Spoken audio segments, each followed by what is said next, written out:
Olá, pessoal, sejam bem-vindos a mais um episódio aqui do nosso podcast sobre as águas. Mais um episódio ao longo aí de mais de 22 episódios que nós já realizamos aqui no canal. Então, seja bem-vindo a mais essa etapa importante aqui do canal, mais essa etapa importante do nosso podcast. Eu queria já falar para vocês, antes da gente iniciar, e se você não assistiu ainda os outros episódios, né, que nós gravamos aqui no canal também com outros profissionais, que você possa visitar nossa playlist aqui sobre as águas no canal e depois fazer uma maratona aí, né? Passar por todos os episódios. Já passaram muitos profissionais qualificados que atuam na área de águas, né? Seja na parte de drenagem, na parte de saneamento, na parte de qualidade da água, na parte de modelagem, mineração, drenagem de rodovias e muito mais, tá? Então, se você atua em alguma dessas áreas ou tem interesse em atuar, depois você visita aqui a nossa playlist sobre as águas e assista também os outros episódios que nós gravamos nas últimas semanas aqui também, ok? Antes da gente começar também, queria já pedir para vocês, não sei se você sabe, mas o algoritmo do YouTube, né, ele entende que os vídeos relevantes devem ser distribuídos na plataforma, que é a plataforma que a gente está usando aqui hoje, né?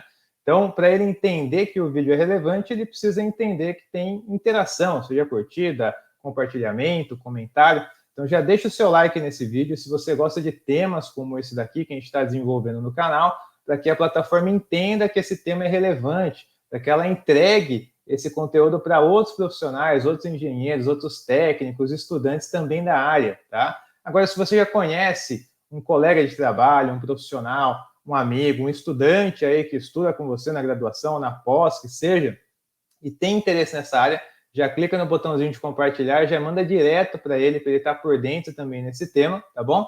E se você também tem grupos de WhatsApp de engenharia, compartilha esse vídeo para que chegue ao máximo de pessoas possível, tá? Não se esqueça também de se inscrever aqui no canal, tá? Se você não é inscrito no canal, nós basicamente colocamos vídeos diários aqui no canal, sempre voltado a temas relacionados à água, né? Seja tratamento, seja drenagem, seja qualidade, seja saneamento, seja modelagem, software, né?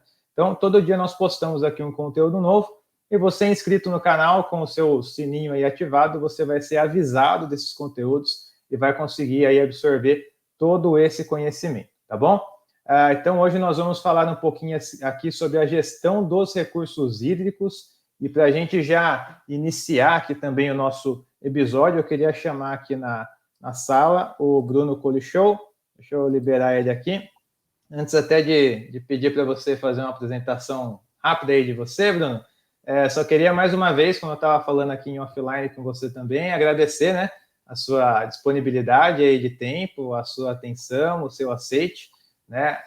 A gente sempre fala aqui no canal que hoje em dia o nosso tempo é um dos bens mais valiosos, né? Que está todo mundo cheio de tarefa, atolado, com muita coisa para fazer. Você também aí, né, atuando diretamente na área, com muita experiência, então certeza que está também com muitas tarefas, né? Não tem tempo sobrando, né? Então a gente agradece muito aí o seu tempo, né? Esse aceite aqui, essa disposição, para que a gente possa compartilhar um pouquinho dessa área de gestão de recursos hídricos para as pessoas que acompanham aqui o canal.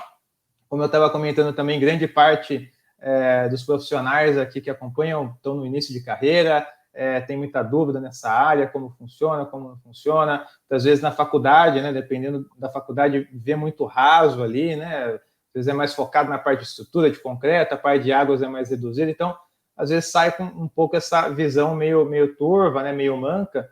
Então, a ideia do podcast, esse bate-papo, é justamente contribuir, né, compartilhar um pouco aí do dia a dia, dessas experiências, para que as pessoas possam ter mais clareza aí também dessa atuação. Então, mais uma vez, aí, muito obrigado aí pelo seu aceite e queria, para a gente começar, que você pudesse se apresentar aí, pessoal que não te conhece ainda. Tá bom. Obrigado, José. Antes de me apresentar, eu quero te parabenizar aí pelo teu trabalho aí, teu material, teu canal, né? Acho que você consegue, uma das poucas pessoas que eu vejo assim, que consegue aliar consistência técnica e conhecimento com essa linguagem das redes sociais, assim, que atinge muito, né?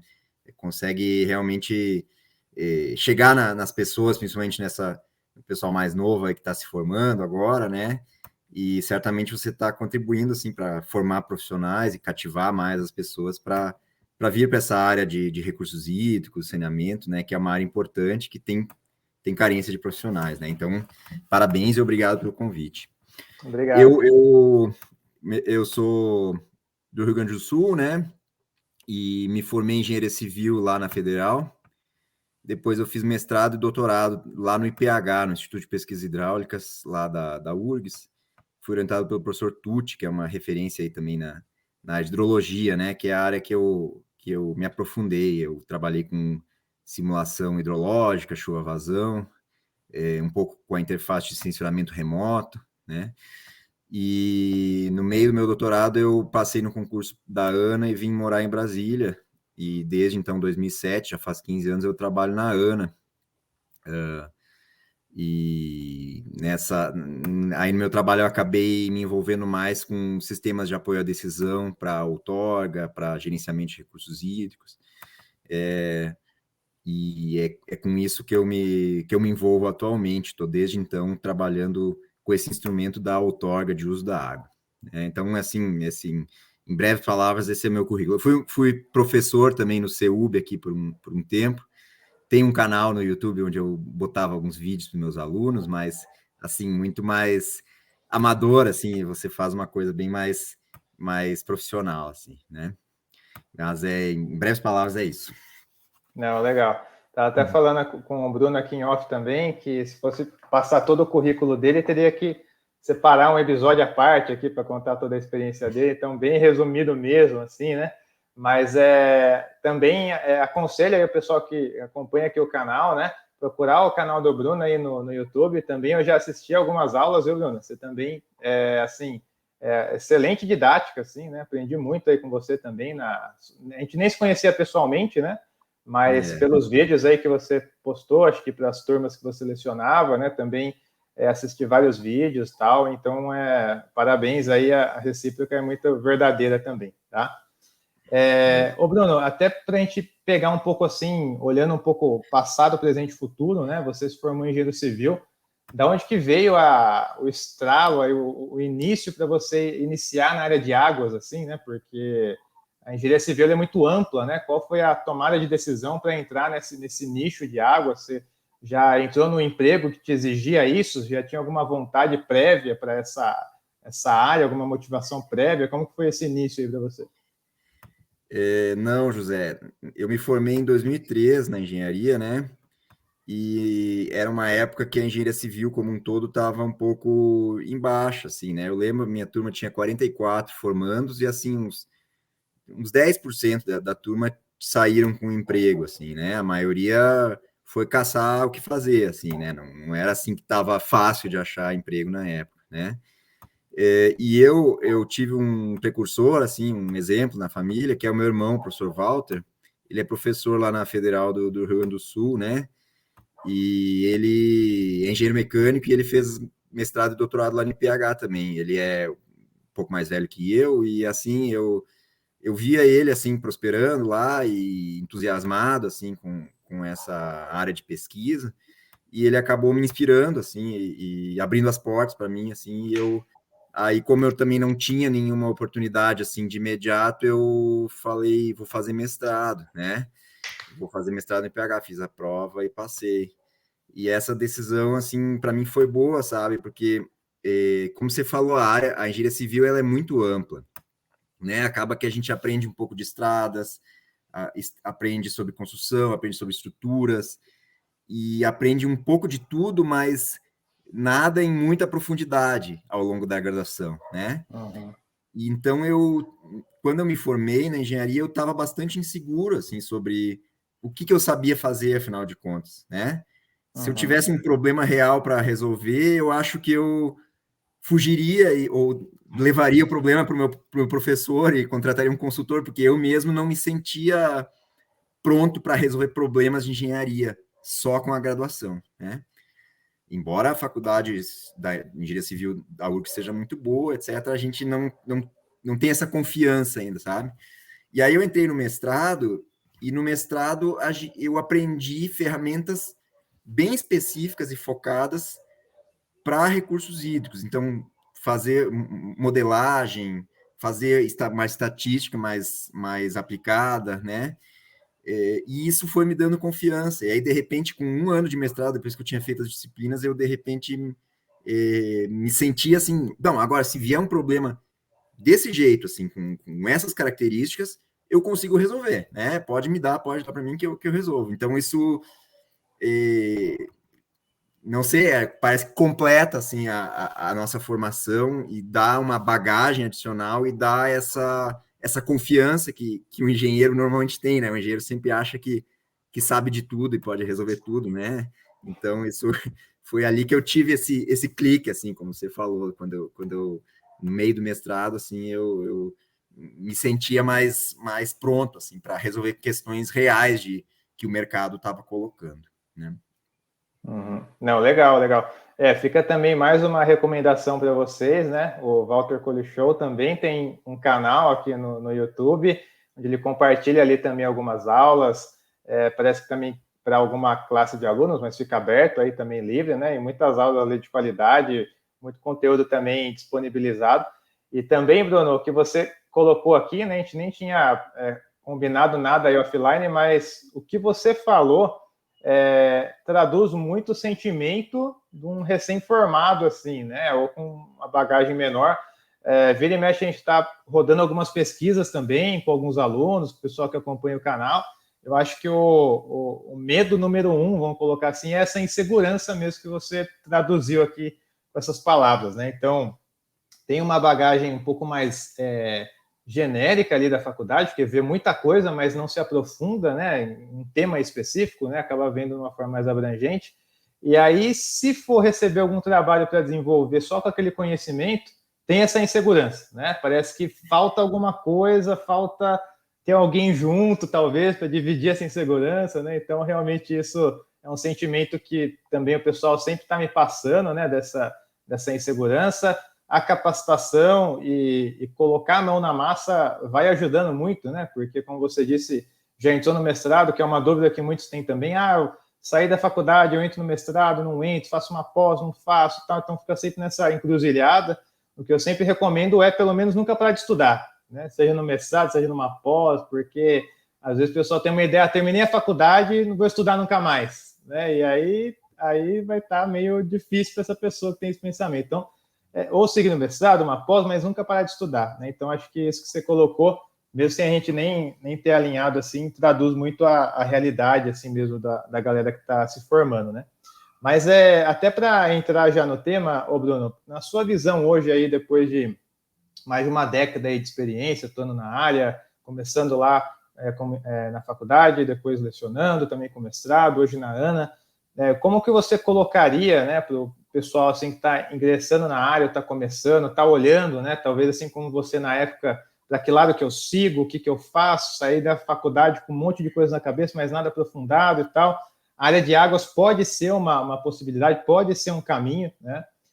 Como que você enxerga hoje a importância, né, dessa área de gestão dos recursos hídricos, né? Como que você faz uma leitura hoje? Porque às vezes, né, o profissional sai da faculdade, eu mesmo, quando eu saí da faculdade, entrei no mestrado, eu até vi umas disciplinas de gestão, né, de recursos hídricos, mas para mim, mas gestão parece que não é para mim, parece que é um tema muito distante, não sei se é tão aplicado, né, e tinha muito essa dúvida, né. Como que hoje você, já com essa experiência, enxerga a importância dessa gestão hoje, né, no nosso território brasileiro? Legal, José. Assim, gestão de recursos é um tema bem amplo, né? E a nossa lei, ela prevê uma série de instrumentos, assim, como se fosse uma caixa de ferramentas, assim, para a gente lidar com o problema de quem deve ficar com a água, quando, né? Como a gente se organiza para administrar melhor a nossa água, assim, né? Eu trabalho especificamente com um desses instrumentos, que é o instrumento da outorga de direito de uso da água, né? O que é a outorga? É uma autorização do poder público para uma pessoa, né, um empreendimento, usar a água como insumo para sua atividade econômica. Isso porque a água no Brasil ela é pública, então ninguém pode ser proprietário da água, né? Tem que ter alguma entidade desinteressada que administra quem vai ficar com a água e quanto, né? A água dos rios e dos nossos lagos, né? Então, eu trabalho com esse instrumento e assim, a gente não gerencia o que a gente não conhece, né? Então, uma coisa fundamental aí é a gente quantificar e medir quanta água, afinal de contas, a gente tem disponível, né? Se a gente quer dividir um recurso entre as pessoas, a primeira coisa é saber quanto desse recurso está disponível, né? E é nisso um pouco que eu me dediquei aí boa parte da minha vida, né? De ter uma medida precisa, assim, de quanta água a gente pode oferecer com segurança, porque a gente também não pode alocar uma água para alguém e depois aquele rio seca, né? A gente quer dar uma garantia para o empreendedor de que aquela água vai estar disponível para ele de forma segura e que não vai vir uma outra pessoa e que vai tomar a água dele, né? E a outorga é um instrumento que ele é importante para o Estado saber quem está usando, mas ele é importante para o empreendedor também. Ele precisa ter essa segurança, porque ele vai investir, às vezes, milhões num pivô central, por exemplo, numa indústria, e ele não pode, de repente, ficar sem o insumo dele, né? Ele quer ter esse respaldo, essa chancela de algum ente desinteressado de que essa água ele pode usar de forma mais ou menos tranquila, né? Então, assim, isso nem sempre é trivial, porque a gente não tem muitos dados, assim, sobre vazão, né? Vazão em rios. A gente tem 4.000 estações fluviométricas no Brasil, me parece, né? Que medem a vazão, né? E a gente tem uma quantidade enorme de rios no Brasil, né? A maior parte dos rios que nós, da ANA, gerenciamos não tem monitoramento nenhum. Uma boa parte dos rios, principalmente os rios de menor porte, eles não têm monitoramento nenhum. Então, a gente precisa, de alguma forma, contornar a ausência de informação sobre disponibilidade hídrica para dar uma informação e tomar uma decisão, né? E eu gosto de dizer assim que na engenharia, quando a gente tem incerteza sobre uma coisa, o que a gente faz? A gente aplica um coeficiente de segurança, né? Quando a gente tem uma viga, uma coisa assim, a gente bota um coeficiente de segurança para majorar e garantir que aquela viga não vai cair, né? E o nosso caso aqui da disponibilidade hídrica, a gente não pode exagerar no coeficiente de segurança. Vamos dizer assim, eu calculei que a vazão desse rio é 2, mas como eu não tenho certeza, eu vou dizer que ela é meio, por exemplo, né? Só que esse 1,5 que eu deixei de contabilizar é algo que está fazendo falta para um investimento, para gerar desenvolvimento. Então, a gente não pode pesar a mão demais na nossa segurança, porque isso, no fim das contas, é a vida das pessoas, é uma economia que está dependendo disso, né? Então, a gente tem que, ao mesmo tempo, ser assertivo num ambiente de grande incerteza e tem que tomar decisão e num tempo hábil. A gente não pode fazer uma tese de mestrado a cada pedido de outorga que a gente recebe, assim, né? Então, a gente tem que... É um ambiente de pressão, assim, né? A gente tem que dar uma resposta rápida, precisa e, ao mesmo tempo, que também não nos comprometa como tomador de decisão, vamos dizer assim, né?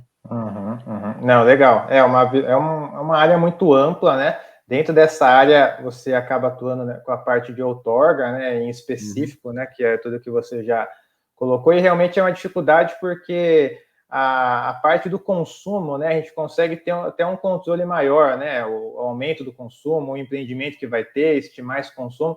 Agora, do outro lado da moeda é a grande questão, né, estimar a disponibilidade, né, e quando a gente vai cruzar essas informações, né, para que não tenha ali uma falta, né, de abastecimento, ou a gente, como você colocou, pese demais ali e acaba faltando no outro lado, o cobertor é curto, né? Não tem como cobrir tudo de uma vez.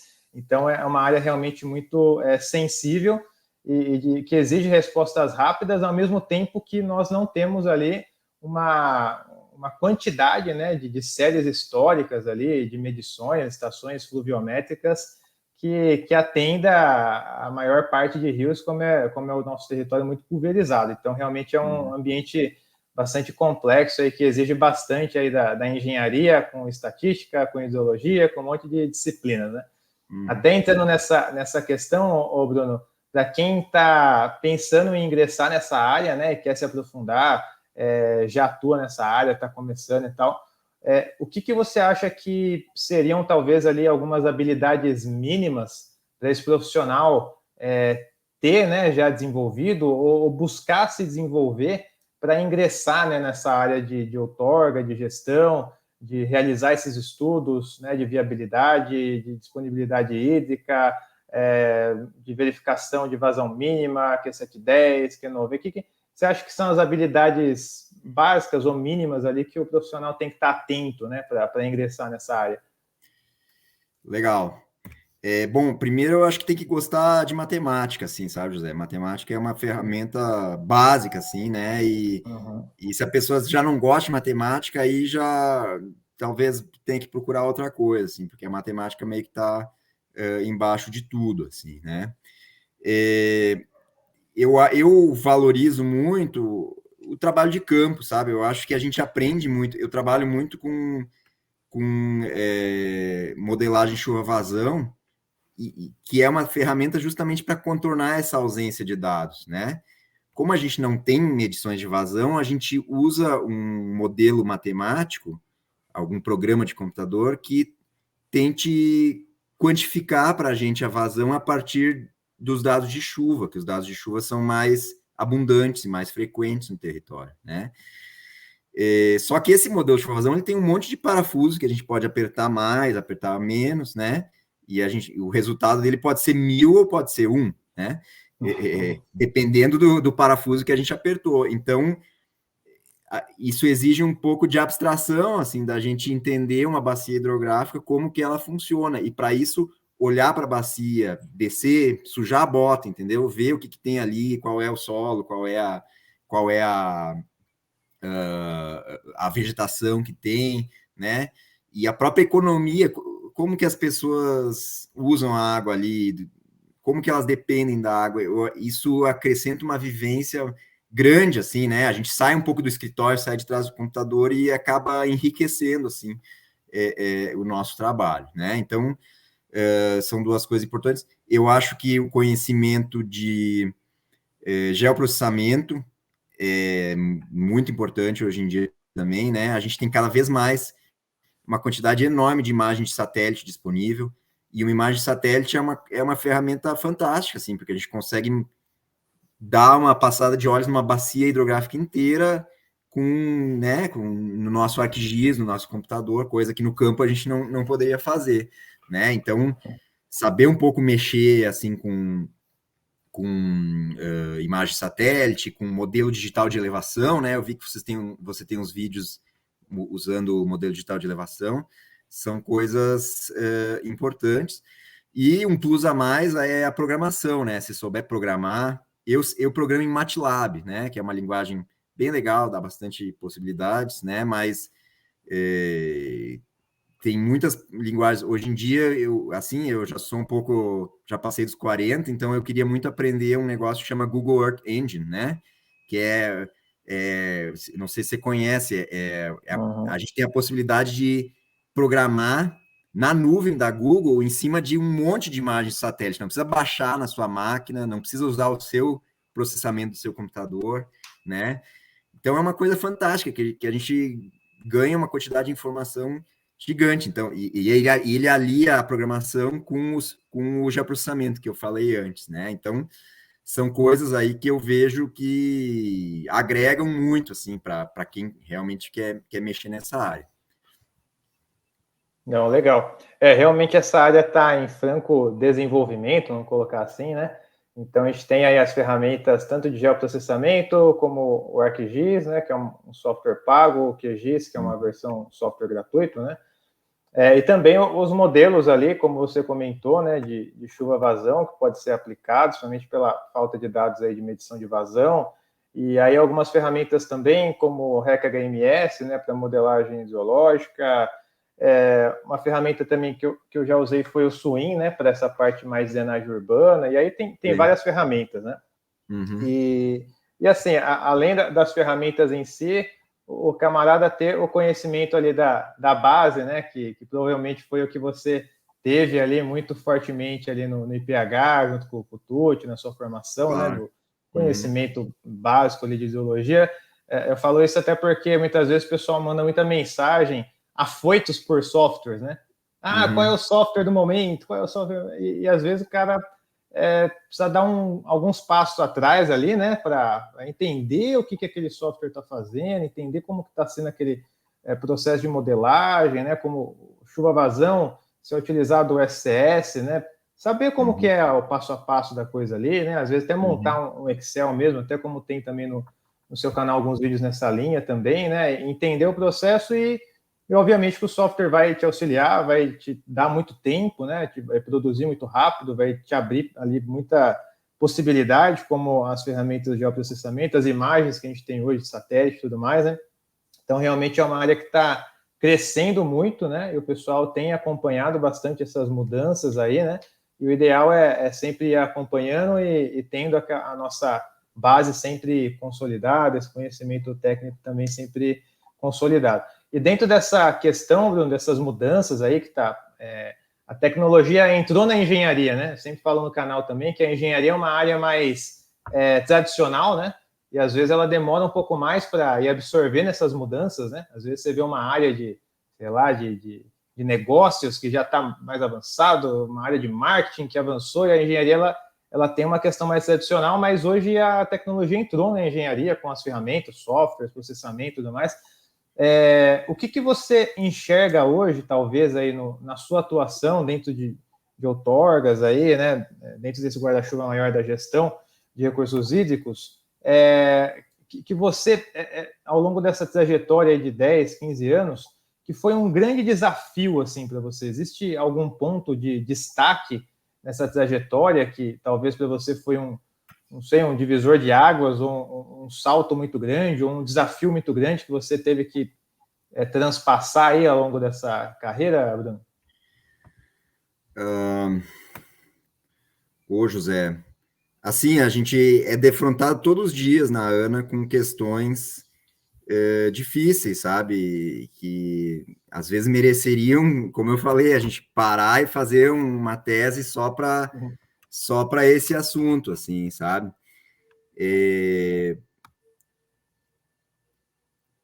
Que eu posso te dizer, assim, né?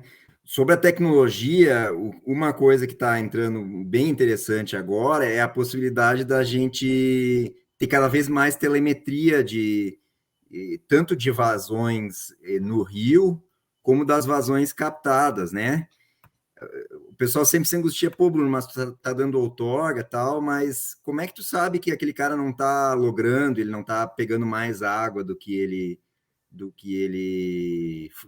recebeu, né? E de fato é difícil, a gente não pode estar em todos os lugares ao mesmo tempo fiscalizando e medindo a vazão que ele está tirando, né? Mas hoje em dia a ANA tem um projeto novo aí que é de telemetria de captações, né? Em que tem um aparelhinho ali, um medidor que vai na tubulação do camarada e ela nos diz em tempo real se o cara está com a bomba ligada e quanta vazão ele está retirando, né? E ao mesmo tempo a gente já tem a telemetria de rio há mais tempo, né? A telemetria de estação fluviométrica é uma coisa que já tem uma certa história, assim, né? Então, assim, eu acho que em breve a gente vai ter um mundo, assim, primeiro que vai ter muita informação, e segundo que a gente vai conseguir controlar as coisas de forma muito mais dinâmica, assim, sabe? A gente vai conseguir, quase como internet das coisas, o pessoal não fala em internet das coisas, eu acho que a internet das coisas vai... A hidrologia das coisas vai ser um pouco como isso, assim, a gente vai conseguir saber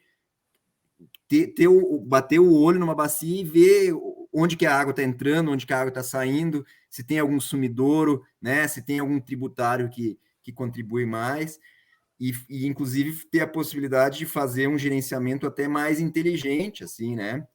Hoje em dia a gente limita um pouco a outorga a uma vazão com uma alta garantia. No caso da ANA, a gente limita a Q95, né? Então a gente diz, ó, quando a vazão outorgada aqui bater na Q95, a gente não outorga mais ninguém, porque o risco é muito grande. A gente está dizendo, não, Sim. você, na média, o pessoal não tolera um risco maior do que 5%, né?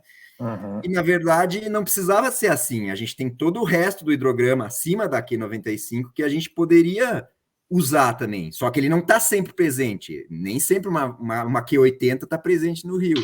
Então, nessa Uhum. situação, quem deve ter prioridade quando a vazão do rio está baixa? Quem deve ter prioridade? Né? Uhum. Eu acho que isso é um grande, assim, isso vai ser um divisor de águas quando a gente tiver esse controle, e isso está próximo, me parece, assim, e a gente vai conseguir, inclusive, fomentar o desenvolvimento do uso da água no Brasil, que hoje ainda a gente, por uma certa insegurança, a gente ainda limita um pouco, assim, né? Eu Uhum. acho isso é uma coisa que está um pouco em discussão, assim, eu poderia dizer que talvez vai ser um divisor de águas interessante e que envolve tecnologia também, né? As imagens de Uhum. satélite, hoje a gente tem imagem de satélite a gente tem um convênio na ANA com o Ministério da Justiça, a gente tem acesso à imagem da Planet Scope, que é a mesma empresa que está, por exemplo, agora, eles estão usando imagens dessa empresa para mapear a movimentação de tanques na guerra da Ucrânia, né?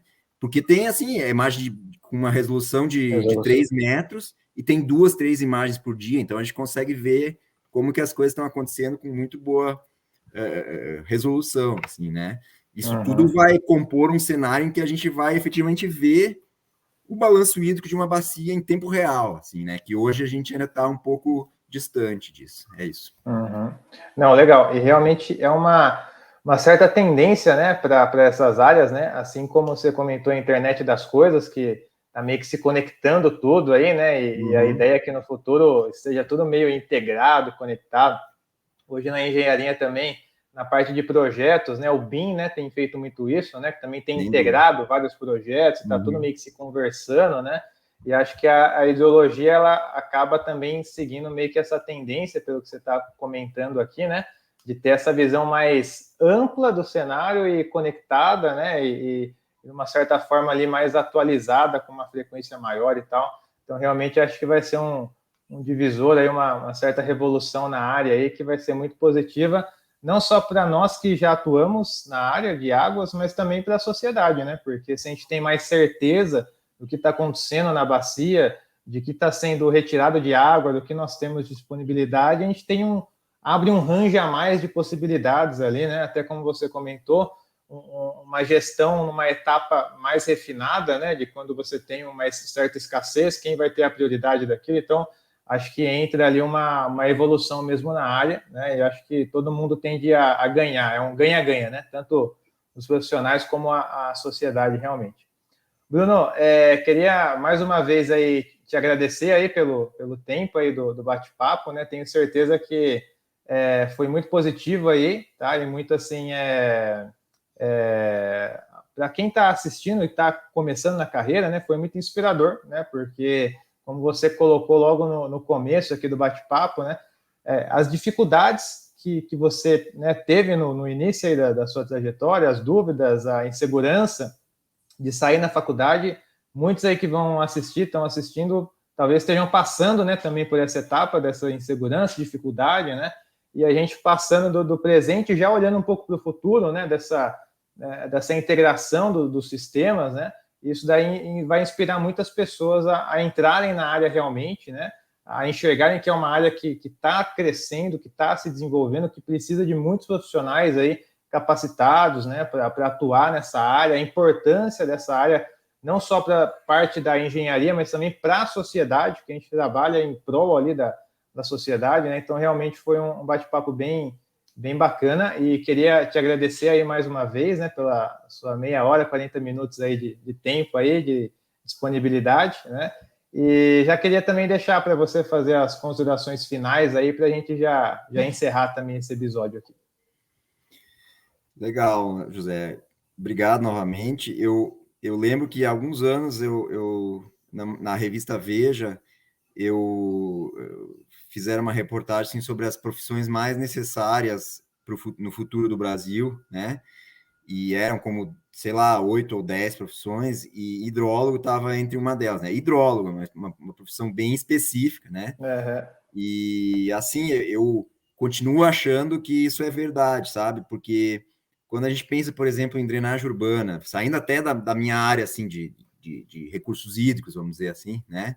Drenagem urbana, olha a quantidade de problemas que a gente tem no Brasil. Aqui em Brasília, a gente tem emprego para projetistas de drenagem urbana por uns, sei lá, uns 20 anos aqui, com certeza, né?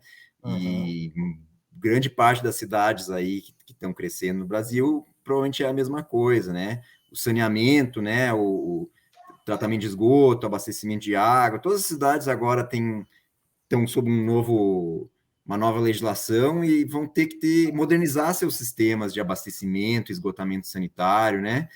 Então, isso tudo são oportunidades para engenheiros, assim, trabalharem, né?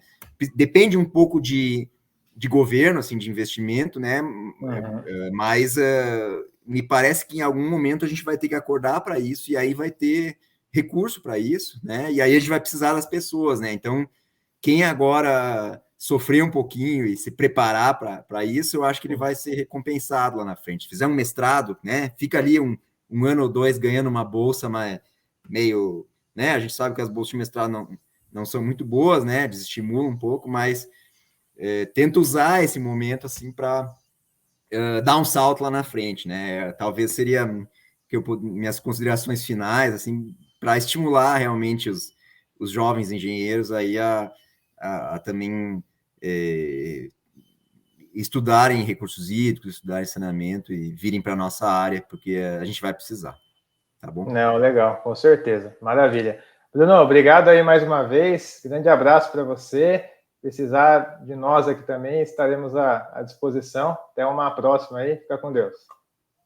Obrigado. Valeu, tchau, tchau.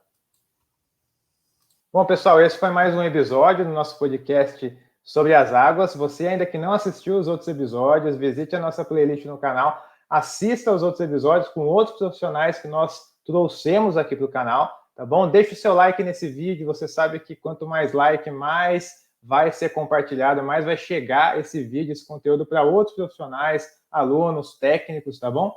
E se você não é inscrito, clica aqui em se inscrever, garanta a sua inscrição no canal, tá? Ela é gratuita, você não paga nada, ative o seu sininho, esteja por dentro aí das novidades que a gente posta diariamente aqui no canal.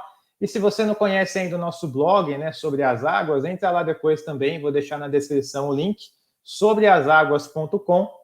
Lá tem o nosso blog, onde nós estamos postando também diversos artigos relacionados a essa área de recursos hídricos, drenagem, saneamento, etc., onde você pode também acessar esse material, ter acesso a todos os artigos disponíveis no blog e também outras informações disponíveis no nosso blog sobreasaguas.com, tá bom?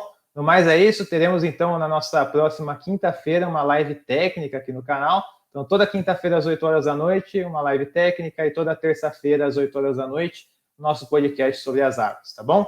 Então é isso, grande abraço, fiquem com Deus, se cuidem, tchau, tchau.